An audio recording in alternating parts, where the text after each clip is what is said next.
Welcome, welcome, welcome, welcome, welcome to My Life, My Choice. Coming to you live from Las Vegas, Nevada. Today is Wednesday, the 19th of September, 2018, and the hour is 1 p.m. So welcome, guys. Welcome to the show. And Olivia, can you hear me, darling? Yeah. Mm-hmm. Oh, you can? Okay, darling. Okay, guys, so it's been a minute since we've been here. Actually, it's almost been 7 weeks if I counted the weeks right. So it's been a while since we've been on air. But we've been doing stuff, been busy, making life happen, creating things. All sorts of stuff has been happening for me, and I believe for Olivia too. So that being said, once again, welcome, and my name's Dr. Wendy Dearborne. I'm your host, and my co-host is Olivia Lashley, coming to you live from London in the UK. My Life, My Choice is a radio show, or a podcast, as they now like to call them, is a podcast that's about me, it's about you, and it's about us being able to create the lives that we want to live, utilizing the power, our power of conscious choice to create what it is that we say that we want for our lives. So that being said, Livs, how are you, darling? Are you feeling a bit better? Because I know you were feeling a bit under the weather. Yeah, I feel, well, no, that's a lie. You know how it goes when you got flu. It's, what can I say? What can I say? But yeah, it's, I don't know. It's like it gets better and then it seems to come back again. So I don't know. There's obviously stuff that I need to work through. That's really what the bottom line is. Yeah, it's funny you should say that, guys, and you know how we go here. Nothing's changing in 7 weeks, so roll with it. I was getting ready. Actually, I just finished my meditation this morning, and a thought hit me, yet again about illness, whether catastrophic or, lives, I don't know, something, a slight headache, sinus, whatever it is. And something hit me again, whether, catastrophic illness, life-shortening illness, to something that over a couple of days it will be done. And I thought to myself, all right, the thought, it was like, anything that happens for us, or as we say, we consider it happening to us, is happening for us. And whatever illness we have, it truly is showing us what it is that we are doing, and it also gives us the information as to what we need to do in our lives so that the body, because the body isn't designed to be ill, but the body will become ill to show you what it's designed to do or what you need to do. And this morning, again, out of nowhere, it hit me. It came out of nowhere. It was like, okay, so the body's showing you. The body is showing you. And so listen. And to ask the question, the all, for me, prevailing question is, what is this showing me? What is it showing me? So I just wanted to share that. I think you're right, Wendy, because I think I was trying to think for myself when the last time was that I actually had a cold or flu or whatever it is that I've got at the moment, and what was actually happening in my life at that time. The one thing that I suppose it gives me solace is to know that I got over the cold. So I know that whatever it is, I can get over it because I did it last time. But it's figuring out exactly what the trigger was that made it happen, why I'm sort of like in this situation once again. But one of the things I remember saying before is, when we have things that happen over and over again, the one thing that we can sort of like take away is that, like I just said, if you get over it, it means you're actually stronger than you were before. Yes. Yeah. But it's just you can see it as, oh, I'm here again, or you can see it as, oh, this is evolution. This is my evolution. You know, I got over that part. This is part. This is, you know, this is chapter number 2. You know, it's just how you look at it, really. You know, but it's, like you say, I definitely believe that it's showing you something. It's kind of like for me, it's like a form of a message. It's telling you something about your life, where you are, you know, maybe where you want to be, and how to get there. It's all those little things. So yeah, and also, you know, it's like the very first time, and we'll use the flu for all intent and purposes. You know, the very first time you had flu, blah blah blah blah, it knocked you off your feet 3 weeks. Second time you had it, you know, based on the past experience, the body already says and the mind already says, oh, I'm not doing this. I'm not doing this like that. And so then it's 2 weeks, and then it keeps getting together or coming along until such time that it's only a matter of days. But every time you have this experience, you're actually learning something. As you say, Liv, you're learning something about you. And you actually, believe it or not, also strengthen your immune system. You also strengthen your immune system. So I just wanted to share that anyway, because that's something that just popped up literally after I had done. Yes, you have. Yes, you have. Okay.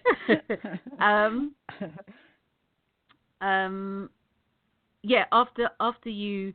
No, I just wanted to share that with you guys.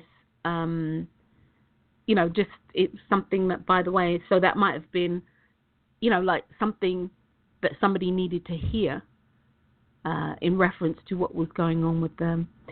But that being said, a lot has transpired for me, and it's all to the highest good, even though sometimes I didn't actually think it was good. But it's all to the highest good. So anyway, today's show, we'll move right there. Today's show is, what are you subconsciously choosing and co-creating in your life? Wherever you find yourself, whatever your current circumstances is, you have co-created this by the choices you have made, by the words you have spoken, by the actions that you have taken, and definitely by the deep-seated feelings you hold within your heart about people, places, and things. This is one of the hardest realities for people to accept, that they are co-creating what has and is currently transpiring in their lives. What makes this hard to accept? Basically, people look at their circumstance in terms of the end result, which is right. What they do then is assign their emotional seal of, is it right, is it wrong, who's to blame, and all the stuff that we do. Many people feel that to take ownership of their life and the part they have played in getting to their current circumstance is to condone behaviors, attitudes, and actions that have been perpetrated against them. But guys, this is really far from the truth. It's really, that is so far from the truth. See, you have a part in where you end up on a daily basis. You have a part in where you end up. And your part in the co-creation process is driven by your choices, which are the deep-seated subconscious desires, also known as the desires of your heart. So moving into this, because that was the synopsis that I had written. So moving into this, guys, it's really important to start taking ownership of your life. Start taking responsibility for you. Recognize that where you are finding yourself in your life is your accountability to yourself. There's so much information out there, and most of it, guys, I'm going to say is good. Most of the information out there about creating your life spiritually, to using the universal laws of attraction, using the law of attraction, using prayer and meditation, using using the Bible, Christ, Buddha, Muhammad, Krishna, or whomever. The information out there, there's a plethora of information out there, and it's good. And it's good. But where people, in my opinion, lose sight of what it is, or lose sight of how to achieve the goal is, people don't realize that they're co-creating through their emotional feelings, through their subconscious mind, through their conscious mind, through the actions that they've taken, through the words that they are speaking, through the things that they think. And some of these things may be fleeting, but they're fleeting enough to create some kind of emotional dynamic that creates a seal. And when that seal is created, put with choice, you have a reaction that goes forth into the ethos and comes back to you. And then you're like, I don't know how the hell this happened. Or I don't know why this keeps happening to me. So important. You know, Liv, before I get on a tirade, because I'm getting ready to get on one today. So is there anything that, no, I'm only kind of playing. Is there anything that you wanted to interject? Is there anything that you... Kind of playing it, yeah. The one thing I would say that, you know, particularly when something bad happens to someone, something they consider is bad, it's actually really hard to hear, oh, well, you know, yes, you've co-created this in, you know, with universal forces or whatever into your reality, because people see it as a judgment that you know, that they're being judged about something that they feel they have had perhaps no control over. Instead of actually seeing it as, yes, they have had control over it, but why it's happened is it's like a springboard. It's a springboard for them to get from A to B. Because things that happen invariably in our life, they're really empowering, but they're only empowering if we choose to see them that way. And we need a period of time where, you know, we go through the emotional wash of, you know, being angry and all that sort of stuff.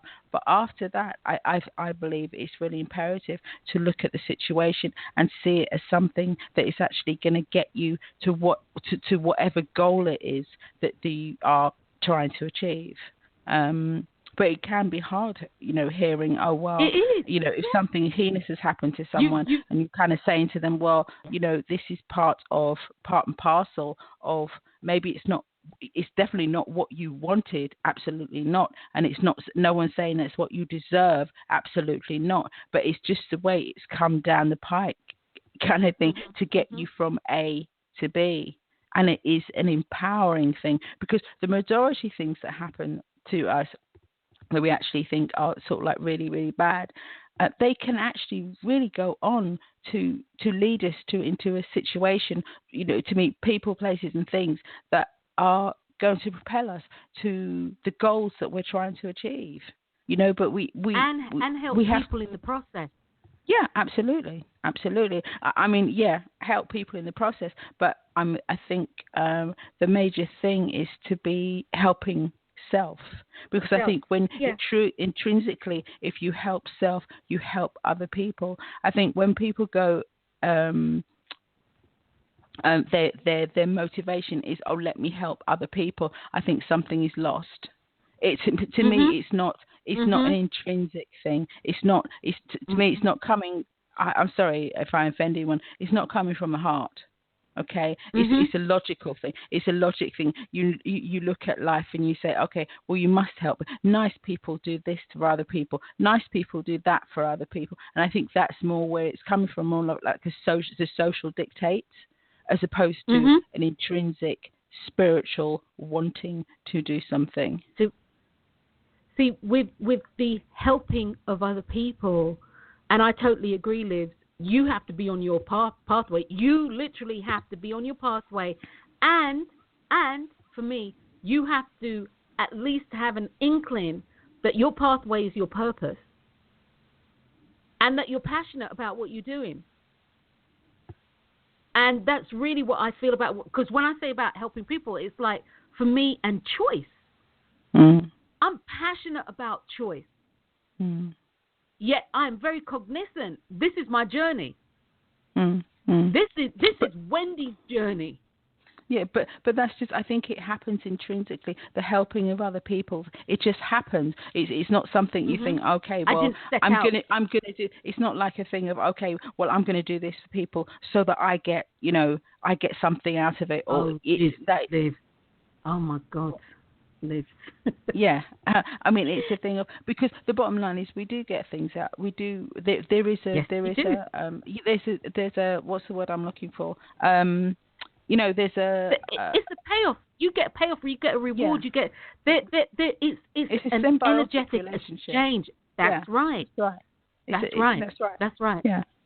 So you do anyway, but I think there's a difference between what you get back, when it's a soul felt intrinsic thing, and where it's a logical, socially dictated thing. And you hear a lot of people saying, "Oh, I'm always giving. People just take advantage of me," and blah blah blah. But where's it coming from? Exactly. Why?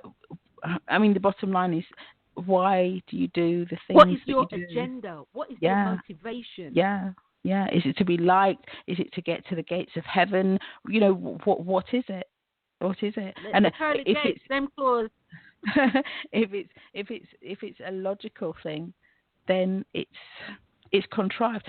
I'm sorry. I don't mean to offend anyone. It's more about manipulation than it is about loving your fellow man. The free flow. This on point. Why I was saying, Olivia. Somebody in the group had asked me. They private messaged me and they asked me, had I seen this particular speaker. Well, this dude, actually he's from London, I think.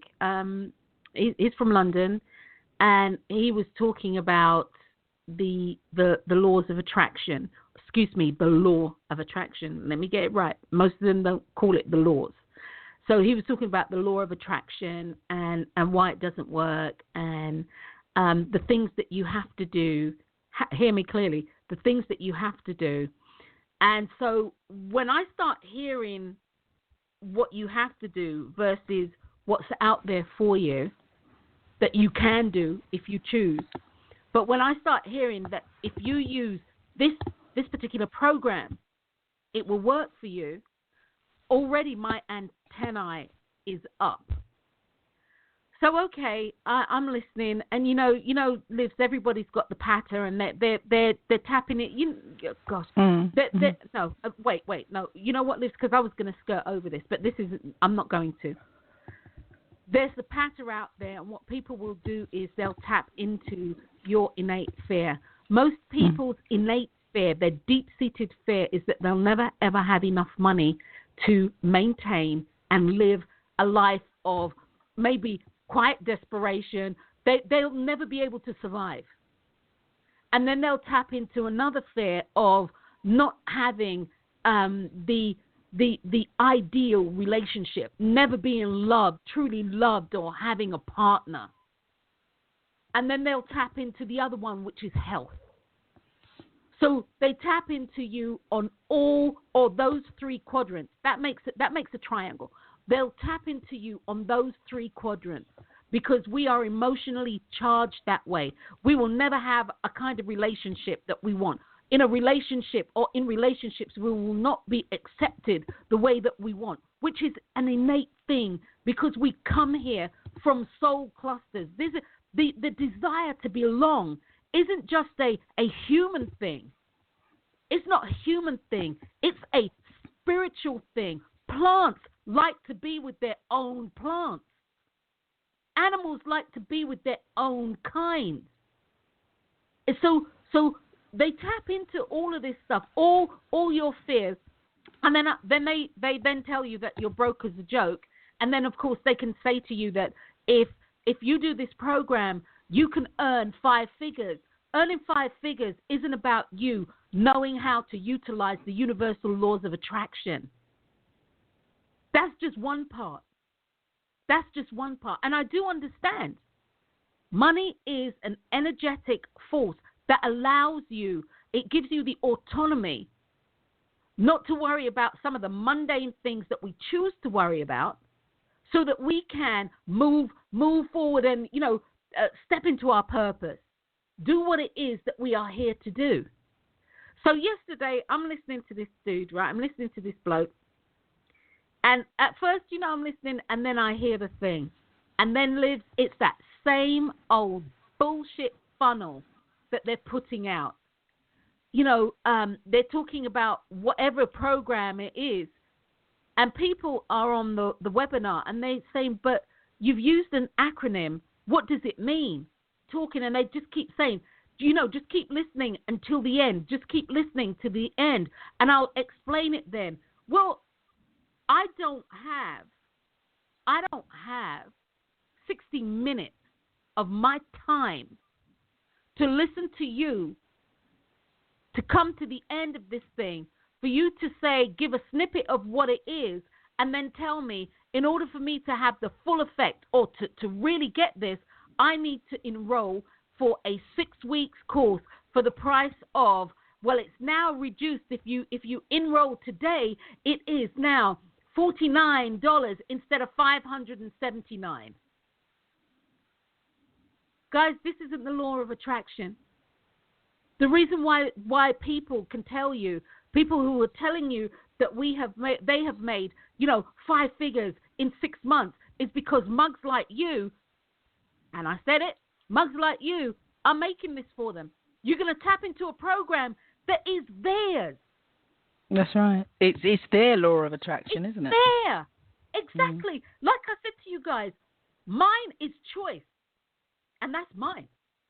And I recognize that. Can you get stuff from me? Yes. Can you learn stuff from me? Yes. But can you ever have the experience that I have had with choice in regards to making money? Can you ever have that experience that I've had? No, you can't, but you can have your own. You can have your own. I am so over people. God. And using emotional blackmail to get other people to buy their program, and then the program doesn't work because that program that was established was a program that was established by the universal co-creation process for them.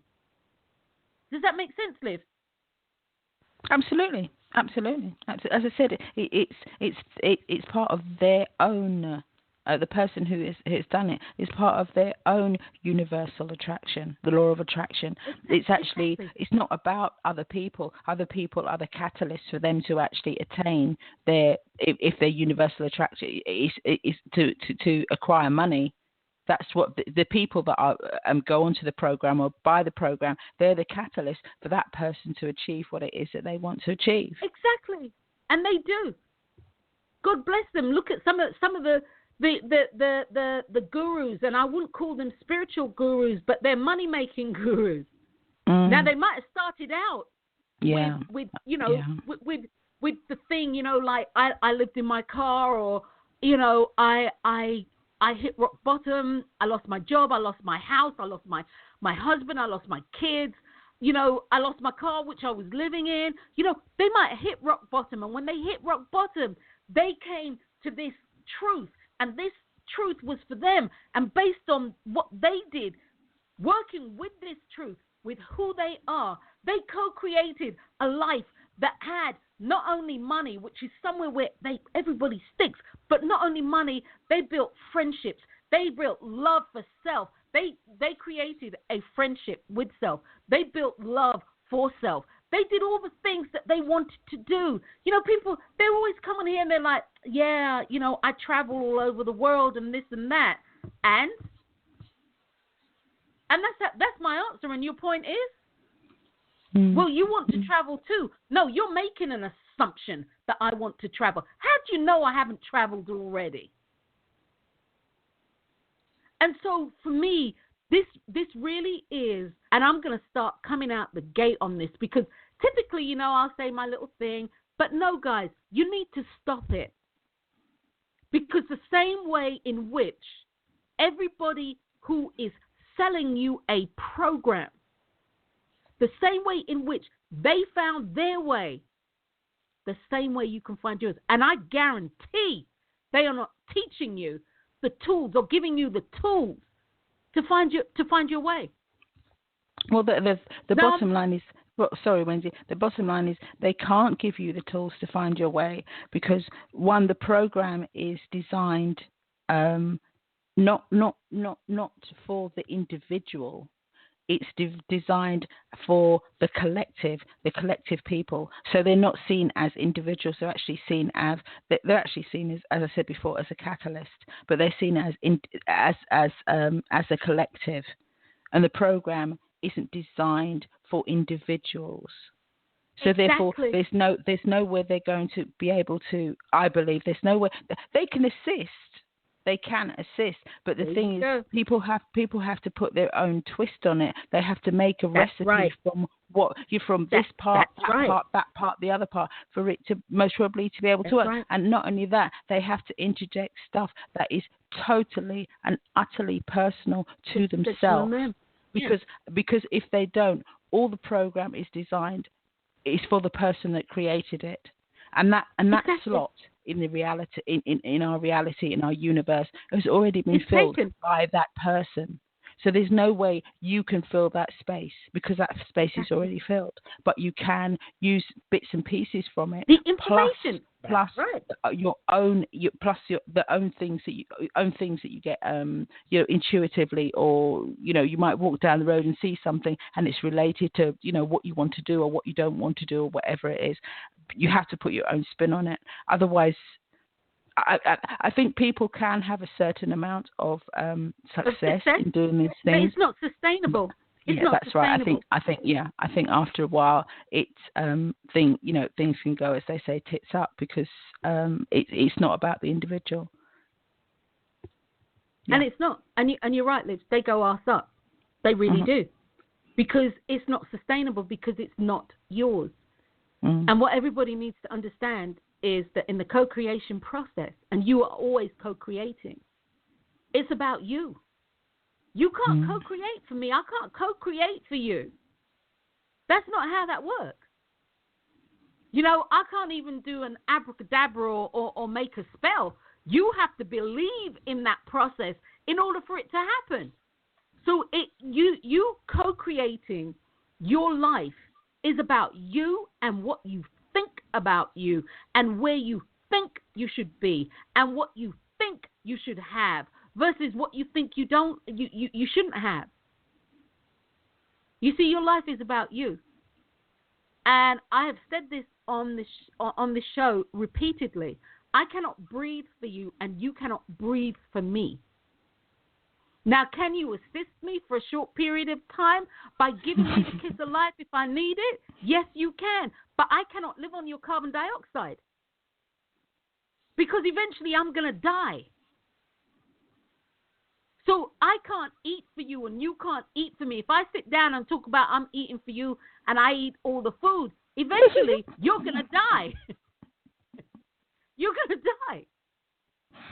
Because you have to do for you guys. And at the end of the day, as Olivia said, there's nothing wrong with utilizing somebody's program or utilizing something that we tell you here. But one of the things that you will hear on this show more often than not, is simply this: do your own due diligence.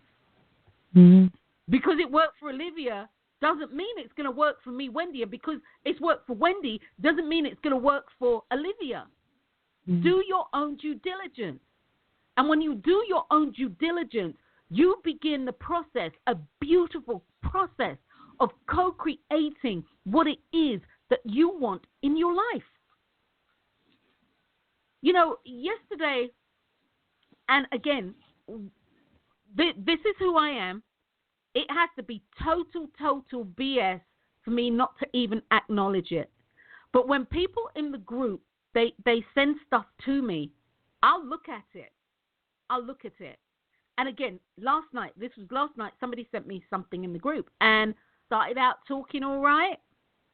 And then next thing I know, I hear the model. I hear the model of the funnel. And then I hear about the 5 figures. I mean, what is that bullshit about 5 figures? Why can't it be 6 or 7 figures? Why can't you go for the millions instead of the 100,000s? Why can't you go for the trillions instead of the millions? Because people have placed you in a damn box and they're telling you the only thing that you are worth. And that's not what the universal laws of attraction is about. That is not what the universal creator, known to me as God or whomever your chosen deity, is about. That is not what your life is about. Somebody telling you what box you have to fit in. Aren't you tired? Aren't you sick? Aren't you tired? Aren't you sick of people telling you what box you must be in? You're free. But if you work better coming from a box, hey, understand the box that you've chosen to climb into. Because the box that you've chosen to climb into can quickly become a sarcophagus. It can quickly become your burial tomb. So, what are you consciously choosing and co-creating for your life? Wherever you find yourself, and I mean this, guys, wherever you find yourself, whatever your current circumstance is, understand, you have co-created it. Now, when I say this isn't one of these things where it's not a multiple choice question. The things that I'm bringing to you, they're not multiple choice. The things that I am bringing to you in regard to the universal laws of attraction, spiritual laws, nature's laws, God's laws, Muhammad, Buddha, Krishna, whomever's laws, they are the laws. They are the things that have actually created that which you know to be your reality. From the world, from the table that you're sitting at, from the chair, from the thing that you're listening to, there is a fundamental process that is at work, and that is the law moving things into form and out of form. And it does so with organization. This is an organized process, and it truly is. And if there's a step in this organized process that isn't right, things will take a different course. But it's an organized process. And to understand and to utilize the universal laws, you need to know that. It's not hear 'em, scare 'em. It's really quite simple, complex, but simple. You need to know that. And for you to know that, there's work that you have to do, whether it's meditating, whether it's reading, whether it's contemplating, whether it's listening to, an assortment of people so that you can sit down for yourself, by yourself, and figure out what it is that works for you. To figure out what you are doing to impact your life the way in which you're impacting it. It's really important. You know, it is so beyond time. It's so beyond time. If you keep finding yourself on the same treadmill, and the treadmill or the same wheel, which is where I think the laws of attraction thing came in, but the same wheel, and you call yourself running on this wheel, but you're neither going up nor down. It's the wheel that's moving, but you want to go up, but you can't go up because you're on this wheel, and every step you take, it just pulls it under you, pulls it under you, pulls it under you. Then, guys, either you stop making steps that are taking you nowhere, or you choose to continue to take steps that take you nowhere. Life is about choices. And when you stop, you can look at what it is that you need to do. You might need to create, I don't know, some sort of grappling iron or something so you can throw this string and this iron to the top thing and pull yourself up. You may need to just walk out the door and say, I don't want to be in this box anymore. But it's about you. It's about you and the ownership of your life. What are you creating for you? What actions are you taking? What deep-seated feelings are you holding in your heart? And don't get me started on that one. What deep-seated feelings are you holding in your heart? And what I mean by that is, what are your beliefs? What's the silent conversation that you have that runs through your mind? How are you speaking to yourself? And not only that, what the hell are you talking about? What are you talking about? In your head. What's the conversation that's going on in your head? You know, are you consumed by what's going on in politics? Are you consumed by what's going on in politics? Are you consumed by what's going on at your workplace? Are you consumed by what's going on for whatever, what do you call this stuff? Like entertainment. Are you consumed by what's going on with people in the entertainment industry? What's consuming your thoughts? Are you consumed by illness and how unwell you are? Are you consumed by if I woulda, shoulda, coulda? What conversations are you having inside of your head? Because once again, where you are putting your energy, and that includes your thoughts, where you are putting your energy, where you are putting your attention is where your energy will flow. Whatever you're giving your attention to is the intention that you have stated to the universal creator that you want to co-create. You don't like what's going on in your life, you need to check what you're thinking. And people find this, as you said, Olivia, people find this really hard. Mm. You know, because yesterday, again, like everything, you know, I'm back on track. I went to Shade Tree and I said to the ladies, I said, you need to understand something. I'm not your warm and fuzzy, rah, rah, ray, ray, ray, ray, everything's going to be all right. I'm not the one. But what I will tell you, and what I'm telling you guys who are listening, the listening audience, is everything will be all right if you choose it to be okay. Everything will be okay. You know, I did my little pep talk, and then I went into my talk. And you know who's listening or who isn't. One woman said to me, well, you know, do they have programs here for yada, yada, yada, yada, yada? And in truth and honesty, I don't know. To be honest with you, I don't know. And I'm not interested. Because my program is simply this. Reprogram your thoughts and you'll reprogram your life. And guys, just so we're on the same page, I'm not saying it's easy. Would you say it's easy, Olivia?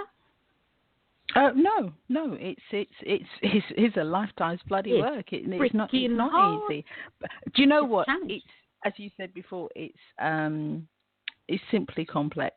It's simple, but it's complex. Complex, but it's simple. It very much depends. I mean, for me, you know, it comes in waves. You know, there'll be times where things run really smoothly, and there'll be the times where it's just like, what is going on? Hell?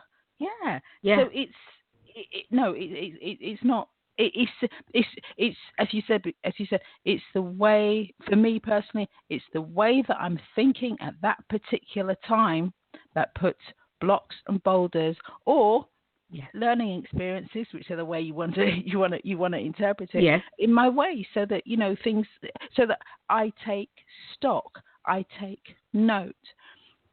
And sometimes I think we do that. We put things in our way so that we are cognitively aware of the growth. We're cognitively aware of the processes that we need to take to be able to create. Because, you know, like sometimes things can just happen and they go along. You know, like they say, mistakes, they make you stronger. That you learn when you make mistakes. If you go into a situation and you just know how to do it, that's fine. But then when you come across something that you don't know what to do in that situation, it kind of floors you because you're used to being able to just do it. So I think sometimes that's what happens. It's making sure in a way that you are cognitively aware of how powerful you are. It's not just accepting it; it's actually being aware of it, so that you don't just accept it; you actually believe it. And I think that's it, Liv. And that's exactly it, Liv. You nailed it. It's about you believing it. All of this is about belief. It's all about what you believe. At the end of the day, what do you believe? What do you believe is true for you? What do you believe is not true for you will be true for you. As Henry Ford, I think it was Henry Ford, said, I can't remember, the quote just ran out of my head. But whether you believe it, whether something's hard, whether you believe it to be hard or not to be hard, the choice is yours.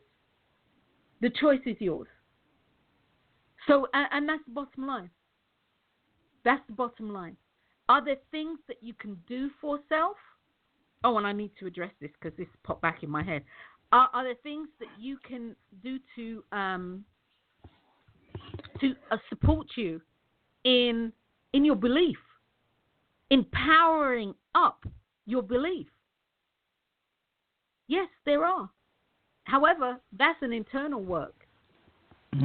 Your emotions, as we say on the show, not periodically, all the time, your emotions have to be engaged. You have to be emotionally married, bonded, adhered to the thing that you want to believe in. Especially if it's something that's out of your realm. Especially if you're living and playing in somebody else's sandbox. Because they've told you that they can save you, and clearly they can't. They can't. No, I'm seriously. Can they? They can't. I agree. And look, I'm not saying that any of this is easy, and I'm not saying that it's not without its drawbacks. I'm not saying that you won't be scared. I'm not saying you won't be afraid. None of that. You will have every emotion that you've had and then some. However, on the right track, when you are doing the right thing for you, even though you're afraid, you may stop doing what you're doing, but your subconscious self will start pulling on your conscious self and making you aware that you were really on the right track. You were really on the right track. You were really on the right track. And it will keep doing that. Your subconscious self won't tell you, hey, you've got to come over here and do this. That's not how that works. But it will tell you, this over here, this is an opportunity because you have said, you have stated in your heart of hearts that you want the house that rivals all houses that you've ever lived in. And so the subconscious self has heard that. And the subconscious self, it don't make jokes. The conscious you will make jokes. The conscious you will use an analogy. Like, oh, that was bad. She's wearing a bad dress. And people will know, okay, that was good. The dress is good, yada, yada, yada. Well, the subconscious mind doesn't do that. The subconscious mind understands the vibration of the word bad, the letters that have created that word. The subconscious mind understands bad to be exactly what it is, not a colloquial term to say, hey, this is really crisp, it's really good. Doesn't understand that. And so therefore, your subconscious mind will definitely, as you had said, Liz, in an episode that we did, oh, snap, I want to say 7 years ago, almost 7 years ago, something like that, 7, 8 years ago, on the subconscious mind. You were talking about the subconscious mind being the workhorse. And that workhorse, it just doesn't play. It just doesn't play. It doesn't understand the nuances of the human emotion. It doesn't understand that. Couldn't care less.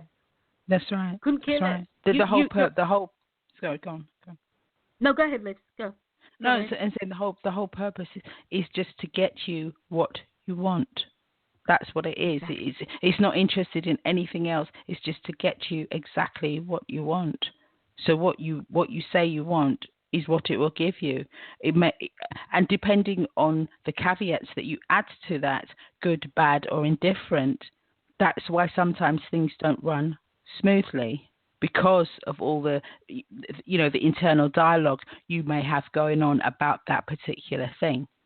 So it has to navigate around those. If you think of a river and it's got boulders in it, it has to navigate all around there, and it changes the trajectory of the water.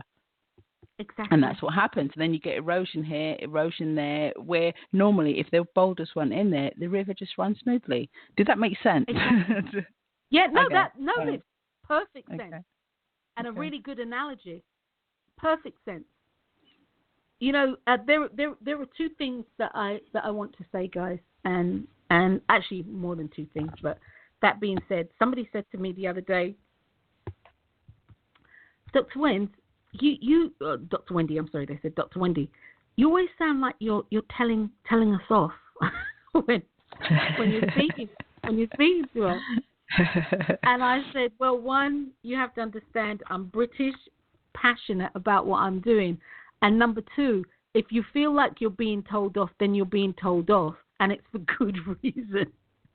They were like, oh, okay, I understand. So they decided to go with the I'm a passionate Brit versus them being told off, right?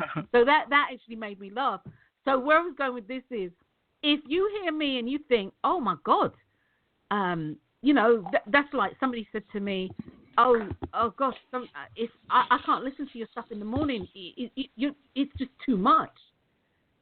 And Liz, I started to laugh, and I was like, well, don't listen. Why do I need to know that?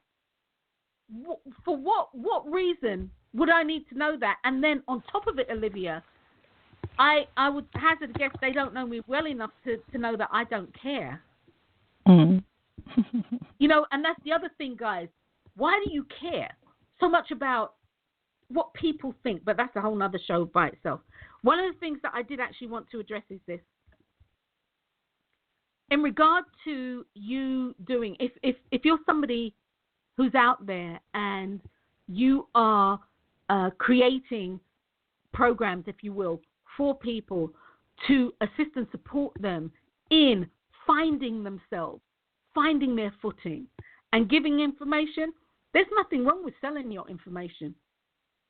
There's nothing wrong with selling your information. For me, on a personal level, when it becomes wrong when you sell your information is if you tell me your program is the only thing that's going to get somebody to where they need to be. If you are using a program that worked for you, thinking that that can work for somebody else, Olivia said it succinctly, in as much as only one thing can occupy a space at one time.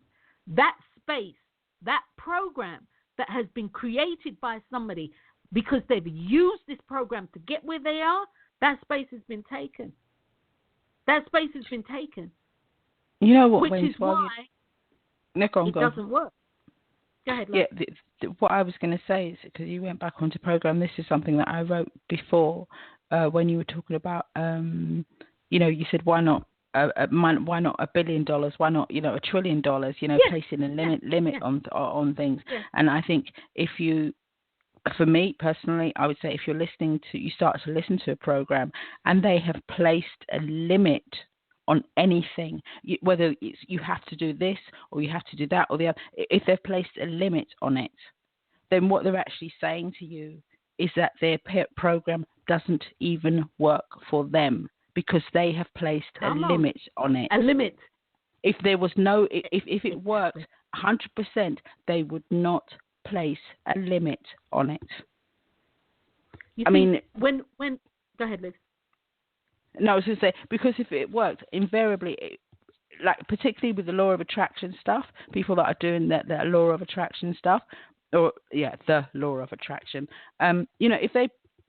if it worked for them, they will actually be charging you. It'll be free because the fact they're charging you, they're telling you there's a limit to what they can do with their own belief in the law of attraction. Okay? Because otherwise they will be free because they can create their abundance. So you already know the fact that they're saying to you, okay, well, pay this money. Invariably, it's not going to work because it's a flawed system anyway. It's a flawed system, and they actually don't even have enough belief in what they're selling you to say, okay, well, here, take it for free. There you go. And you see, this is my thing with we come to organized religion per se. What people don't understand is heaven is free. Heaven's free. Heaven is free. You don't have to pay somebody for bricks and mortar or to stand up in a pulpit and tell you stuff. Heaven is free. Utilizing the universal laws, the natural laws, spiritual laws, God's laws, whatever term you choose to use, is free. Much as if you are telling me that I can only earn 6 figures by using your program, this tells me, as Olivia said, your program is already defunct when it gets out the door because it already has the parameters on it, and you have made those parameters. You're already making the 6 figures. So how the hell do you think other people are going to make it? And this is what I mean, guys, when I talk to you about the nuances of the universal law. Do you know if I had created programs, how much money I could be making off of this? The universal laws are free. Heaven is free. You are free. Get out of the box. Understand that you are subconsciously choosing to co-create your life based on the things that you say that you want. Give yourself a checkup from the neck up. Are the things that you are truly pouring your energy into, do you really want this? Do you really want this? You look at people who, I don't know, win the lottery or whatever. They come into, a windfall of a stupendous amount of money. And in reality, the money is really nice. It takes care of some of the mundane things in life. But the reality is they cannot get their self together so that they can have a good relationship with anybody else, because what the fundamental problem was before is still there. It wasn't money. It never has been money. It's the fact that you don't have a relationship with yourself. You don't love yourself. This has been the fundamental problem. So, you get people, they get all this money and da-da-da-da-da, and the same bullshit that they had going on is the same stuff that they have going on now, only they have more money to throw at it. Your life is about you. Your life is about you and the things that you want. Know what it is that you are asking self for, because self is, the subconscious self is plugged into, if you will, the universal stream of things, the universal flow, the universal energy. And it's going to take what you say and at some level get a conscious response from you. But I'm here to tell you, it doesn't always need a conscious response. It needs an emotional response. A conscious response is yes or no. An emotional response is, it does actually boil down to yes or no. Yes, I like this. No, I don't. But an emotional response will charge whatever you're believing, will charge your subconscious mind. And your subconscious mind will do what it does best. Your subconscious mind don't even joke, doesn't even joke. It will go forth on your behalf and do what it is that you have said you wanted done. This is why many people wake up and they're like, I don't know how I got here. Well, what were you thinking? Not this. I have to say that's not true. Because at some level you had to have been thinking this and pouring emotional energy into it. Otherwise you wouldn't be here. Many people who their relationships disintegrate. And it does so badly. You know, I look at, you know, a couple of my friends and it's so public. It's so bad. It's public. And it's horrible. But somewhere along the line, this is something that you had actually thought because this has happened to you. And people can look at me all live long day and say, no, no, no, no, no. And all I say is, well, I honor what you're saying. What I will say to that is somewhere deep within you where you are not consciously connected to, this was a thought process that was going on. Otherwise, it could never, ever, ever manifest in your life. Ever. This is why you can have, say, a family of 12. And each member of the family will do different things, yet still they were raised in the same nucleus. And, they'll do, you know, it's like, oh, snap, wow, where did that come from? We weren't raised like that. Or why does this always happen to that one? Or why does this always happen to that one? You know, hey, it's all about what you think and believe.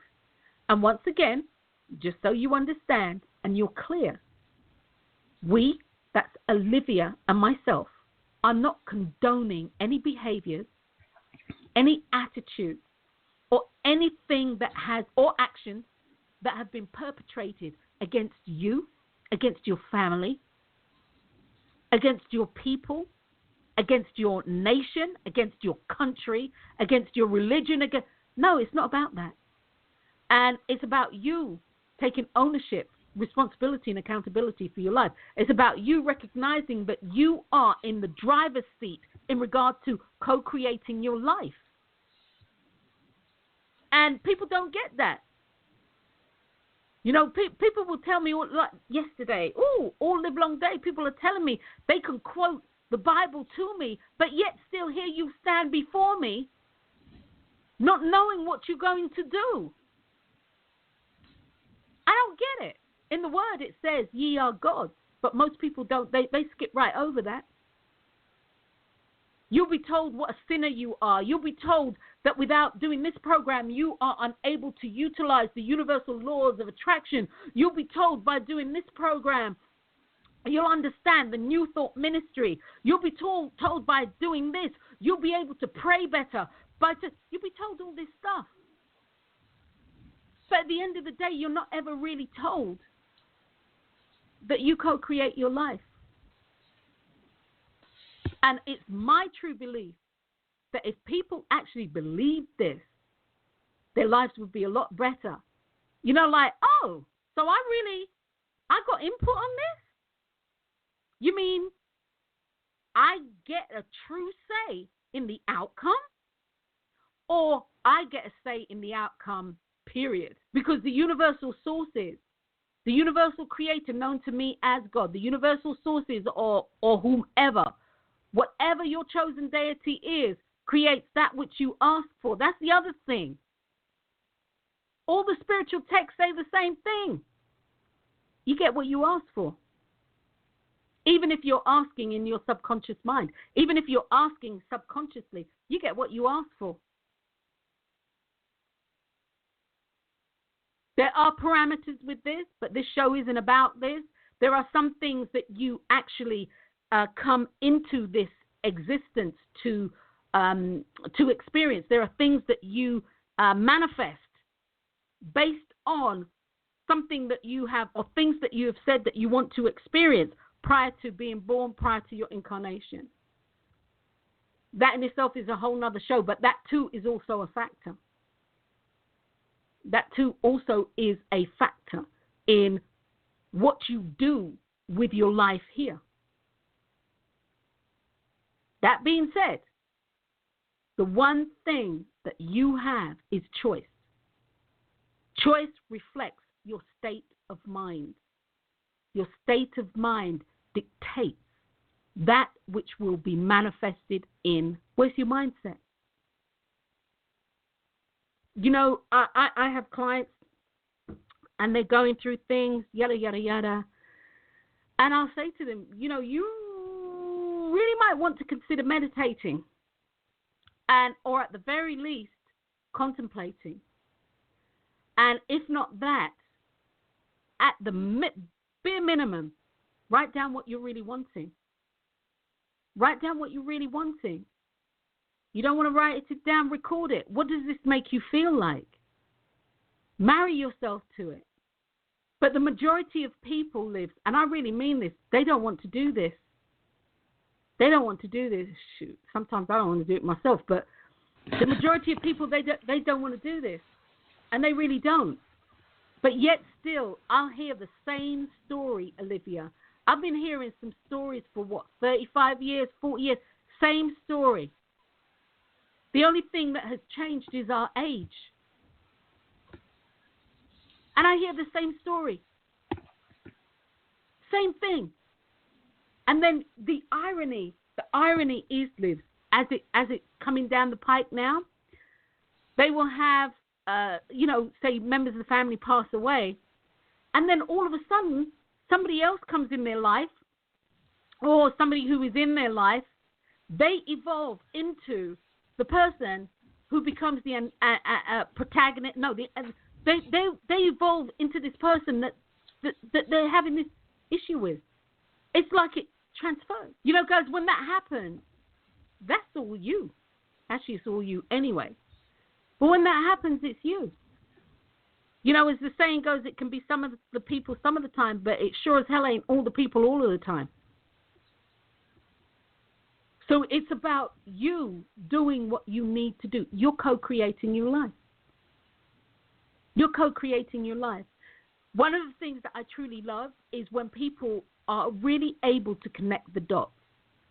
And I have to say that's one of the things that I am definitely, it's a gift that I have, and that's to support people in being able to connect the dots so that they can see how they arrived where they're at. And it's not so much the how that I'm really interested in, it's the choices that they have made, because the how really isn't them. The how is the universal creator. The what, the choice, was them. I find it so fundamentally soul lifting when people get it. When they get that, for me, the first law in the universal laws of attraction is choice. The first and only law in the universal laws of attraction is choice. And they get it. They absolutely get it.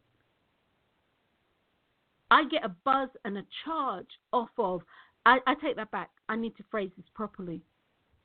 What I get from that, especially if I've worked with somebody or they've listened to my work, they've listened to our pod, or they've heard me speak somewhere, or what have you, and if they come back and they say to me, or I get an email or an instant message or whatever out of the blue, thank you, you helped me so much. I can really see with clarity.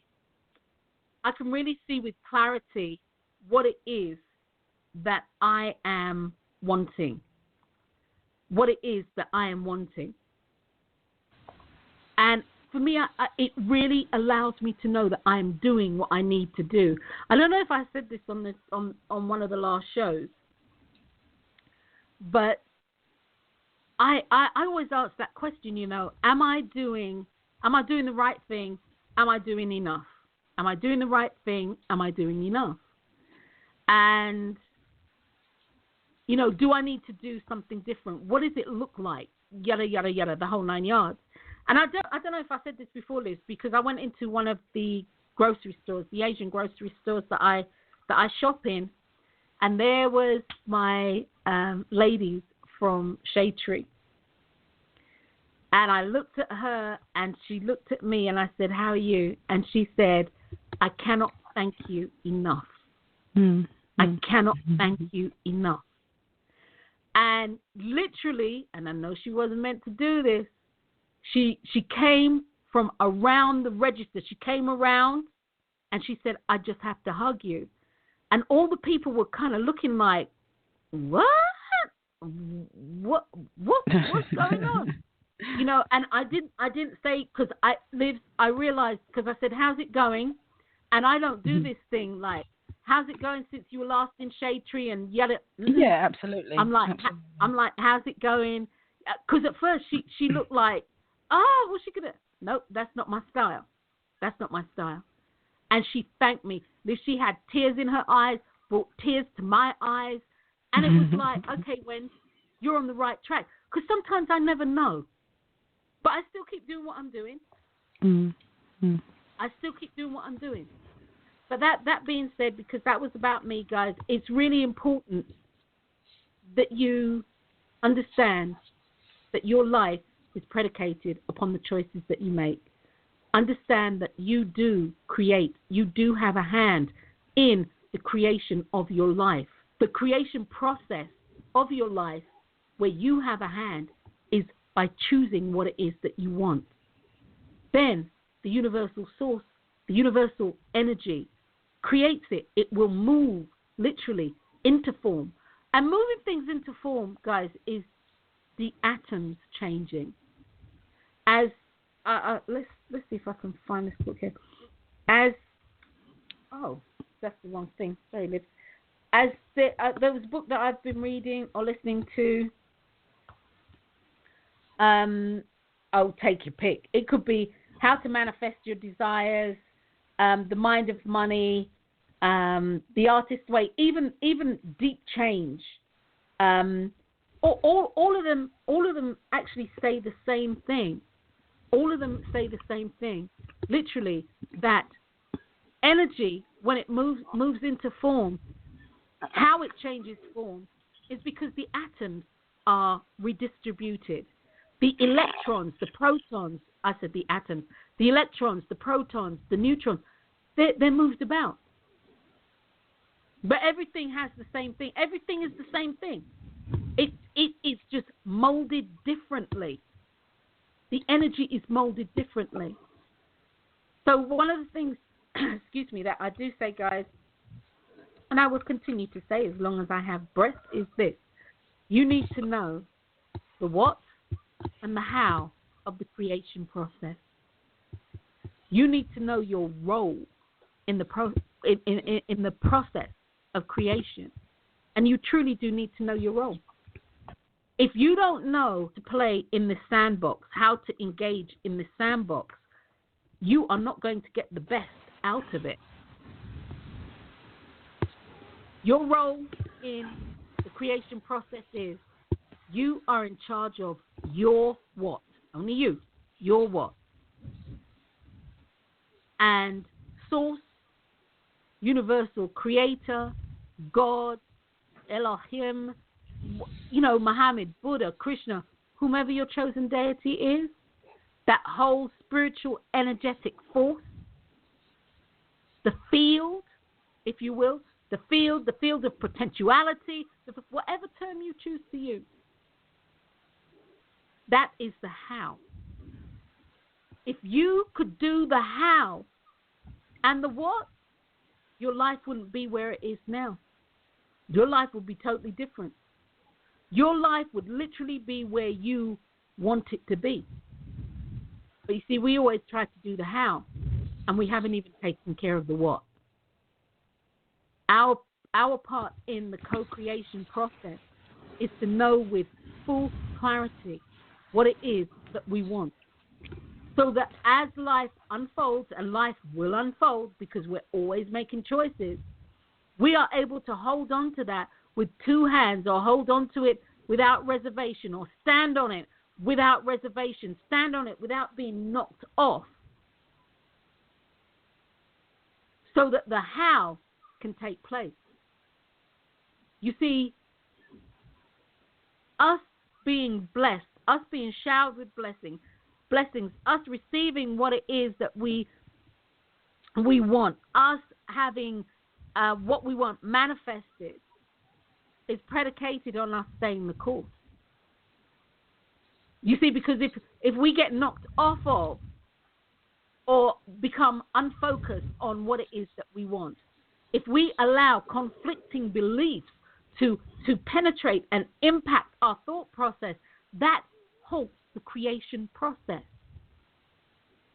You know, that's like putting up a circuit breaker. That's like putting up a circuit breaker. The electricity will not flow smoothly. That's like a boulder being placed, as Olivia was talking about the river. That's like a boulder being placed in the river, or beavers creating a dam. The energy's still there. Some of it might even leak through. But for it to follow through smoothly and create that which you want, no, it's not going to happen. It's not going to happen. There are the universal laws in the law of attraction, the universal laws that make up the universal law of attraction, if you will. The laws are immutable, guys. They are unchangeable. They're moldable. They're malleable. Because you are an individual. Yet, they are resolute in what they do. They create. In order for these laws to be invoked, activated, whatever phrase works for you, they have to know what it is that they need to do. They have to have a focus for their intention and attention. It works both ways. It works both ways. Does that make sense, Liv? Yeah. Mm-hmm. Yep, absolutely. There was something I wanted to say, but it was going back to something you said. Actually, it was kind of like it was the beginning of the show, because you're talking about people using colloquial words. Mm-hmm. And it got me thinking, you know, like when something good happens, people say, oh, it's bad, or it's wicked, or it's sick, or something like that, you know. And, you know, you talk about words being powerful, you know.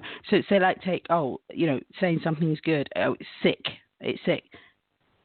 Sick becomes good, okay?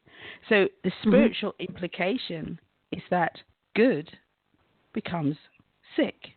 Or sickness. Exactly. You know? So exactly, on the Olivia. universal level, sickness or disease is good. Mm-hmm.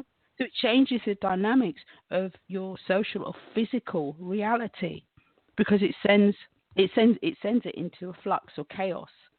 But I mean, and I'm not saying not to use these words, but I think it's really imperative to quantify to the universe what your colloquial words actually mean, because they do have an influence. I mean, we as society can change words, you know, out of our yin yang. We can do whatever we want with them, but there is a price to pay for it. Exactly, Olivia. Because words have power. They're not just there; they're specific, and they relate to a specific thing.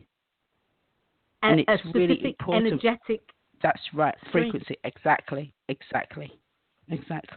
really important to realize that. I mean, say what you want, but you need to quantify it. If you're going to say stuff like that, you need to quantify it. I mean, you look at, I suppose, every generation can say this. You look at the state of flux that the youth are in at the moment. Come on.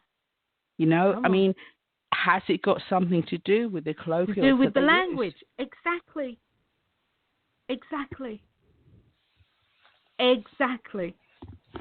Because our words are powerful, and they act on us in ways that we have. Look, the only thing that we do have in order for us to create what we want is the power of our spoken word. That's what we have. Absolutely. Absolutely. Whether we are unable to speak, whether we are unable to hear, we talk to ourselves inside. We are the first voice that we hear, and we're the last voice that we hear in our head. We hear ourselves even before we are cognizant of being able to hear ourselves. We speak to ourselves. This is how powerful we are. This is what I say, guys. You know, there are 26 letters in the alphabet, 21 consonants and 5 vowels. Out of that come the issues of your life, both good or bad. How you string them together. How you string them together and what you say. This creates the life that you live. This creates the life that you live. Where I'm going with today's show is simply this. Figure out what you want for yourself. And when I say figure out what you want for yourself, ask yourself, what is it that I'm wanting for me in this moment? Then you need to marry yourself to it by what you need to be able to paint a picture in your mind of what this looks like. So what does it look like? You need to be able, within your inner self, you need to be able to determine what this really feels like. What does it really feel like to you, this thing that you want? You know, and then what does it sound like? What does it sound like? What does it smell like? This thing that you say that you want a car. It's a new car. What do you want to smell? Do you want to smell leather? Do you want to smell pleather? Do you want to? What are you wanting? Then marry yourself to it, so that you can harness your belief, so that deep-seated feeling that you're holding within your heart, this thing that you say that you want, it's truly there. So that you can consciously then say to self and to the universal creator, this is what I want. Let's do this. Let's co-create this. This is what I want. And not to belabor a point, for me, on a personal level, one of the reasons why I started with the laws of attraction and laws plural in action, because this was a true deficit that I'd really been seeing all the way along. People are telling you, recite this affirmation, which affirmations are absolutely brilliant. But understand what affirmations do for you. Affirmations actually help you to believe in the thing that you say that you want. They help you. They're part of a support mechanism for you. But you see, an affirmation can't get you what you want until you believe that affirmation. And therein lies the rub. People will say, do this and do that. But what they have neglected to say is that you have to be a part of the process. And being a part of that process means that you become the thing that you say that you want. Don't just look at it. Become it. Become it. What were you going to say, Liv? Nothing. What did it? No, I wasn't going to say anything. No, I actually thought you were going to say, but I thought you were going to say something. But anyway, that being said, so I'll ask you, Liv, anything that you wanted to add here? Add, subtract, contract, expand? No, there's nothing I can think of at the moment, Wens. Okay, all right, guys. Well, thank you for listening, and if you felt like you got told off today, then you definitely did. So I'm good with that. That's going to be the kick for the rest of the week. So I'm really glad to be back on air. It's really important for me, at any rate, for you to at least start a dialogue with self about your subconscious mind, your conscious and your subconscious mind. What are you really choosing for yourself? Because whatever you are choosing that is in your heart of hearts, whatever you are choosing that you truly believe is going to be the thing that manifests in your life, your belief, your true wanting, your true desire is part of the co-creation process. Co-creation means that you and somebody or somebody else are creating the life that you are currently living. The life that you are currently living has only manifested in the way in which it has based on the choices and the beliefs that you have. Hard pill to swallow? Yes. The truth, it's a universal truth. Not my truth. Well, it is my truth. It's not something I'm making up. This is a universal truth. This is nature's truth. God's law. This is a law, and it's immutable. Malleable, but immutable. So, guys, take a look at your life. Have this conversation with yourself. What are you wanting? And I can just see all my clients with their head, with their eyes all rolling in unison. Like, yes, we know. You know, what are you wanting? And then marry yourself to it. Engage your five senses. What does it look like? Paint me a picture. What does it feel like? What does it sound like? What does it smell like? What does it taste like? You have to know these things in order for you to believe these things. If your senses are not engaged, and I mean really engaged, it will mean nothing. It will mean nothing. So on that note, I'm Dr. Wendy Dearborne, and you have been listening to an episode of My Life, My Choice, and we have been talking about what are you subconsciously choosing and co-creating for your life. My co-host has been Olivia Lashley from London in the UK. And yes, we shall see your face in this place, or at least your eardrums at any rate, in this place next week. Same time, same channel, and I'm going to go out on my dub spirit. You thought I was going to change the music. Yeah, I did. I was going to change the music. I ain't changing it. I love my little reggae dub spirit. It's all right, isn't it? It's all right. Yeah. Anyway, no, I'm not playing Bob Marley, so you can just bye. All right, bye. Bye, guys. Bye.